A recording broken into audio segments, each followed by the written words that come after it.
can still remember the very first load that I did in the very first truck.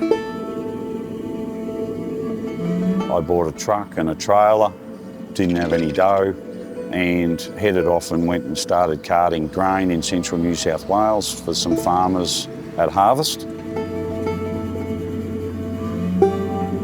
I've never forgotten that, you know, at the end of the day, I just started with one truck and I just kept doing miles and I kept doing another load and another load. And as a company, over 30 years, we're now the largest privately owned Australian grain business, executing nearly 2 million tonnes of product around the world.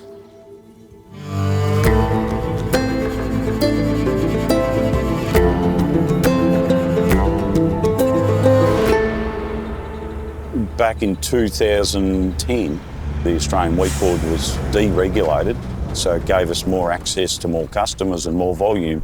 And as luck would have it, we were in the right place at the right time because we had established ourselves as a logistics provider in the grains industry.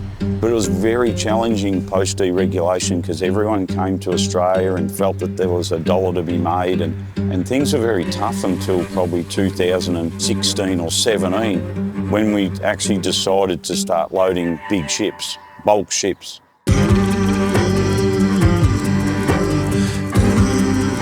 But I didn't have $50 million to build a silo complex at the water, and maybe it was because of what I'd seen in quarrying and in the Mississippi, and they loaded barges and they used conveyors to stack the product, and they were massive big conveyors.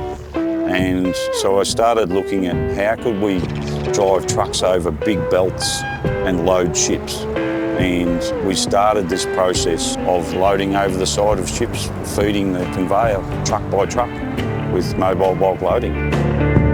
We started this process in 2017, and last year we loaded over the side just over 1 million tonnes. And that's a lot of truckloads. One truck's led to where we have got today. We're the #1 supplier for Asahi in Australia, and we sell to Japan and all parts of the world. We do Faber beans and malting barley, canola, and all different products. We load them on bulk ships, and farmers love what we do and the customers love what we do. And across that whole journey of having parents and having wives and then having family around us, that's probably been one of the biggest parts to our success, you know. You see the kids come down here on the weekends that ride their bikes, just like I did as a boy. They come out of Lara and they come down here and they scrub the trucks on the Saturday and the Sunday, and you can't wipe the smile off the face of these kids. They're polishing these great big trucks and they just love it. Well, James is the eldest of our children. Mark was the next one to come along, and then Paul, and then Louise. And they're all very close together, with only about 12 months between each child. So the three boys sort of grew up together. You know, as kids, we grew up around trucks, and you go to the front fence at Colac East Primary School and trucks would go past, and, you know, you'd get the bloke to toot the horn. And yeah, they were, I suppose, real boys, and wanted to get involved in this sort of thing. They certainly weren't going to be academics. You'd wash stuff and you got involved, and then you changed tyres, and then you fixed motors, and then you could drive the ute when you could hardly touch the pedals. And we had a large property at Bergambia, running cattle as well as our business.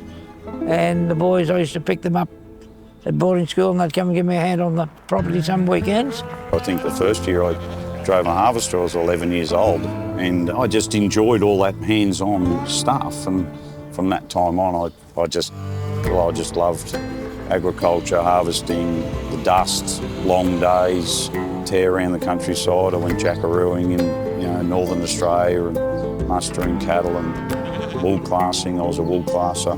So he did have a good business background. He had that understanding. And I think we as a family have had that understanding just the way we've been brought up.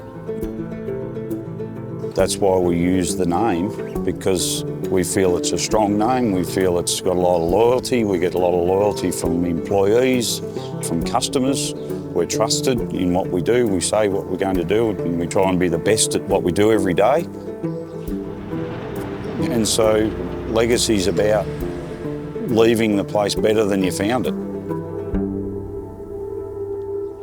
Kenworth, for us, doing this longer haul outback stuff, have been a massive part of what we've done, and they're as good as the day they were purchased, and they see us through, you know, thick and thin, you know, good weather, bad weather, dust. If you just look at the amount of miles we do, we've got 85 trucks and we're wearing them out at a couple 100,000 k's a year. It doesn't take long to do the numbers. It's a lot of kilometres, and they're a huge part of what we do. They just fit like a glove, and they look fantastic. And yeah, I find it hard to see anything else on the front of our trailers at this point in time.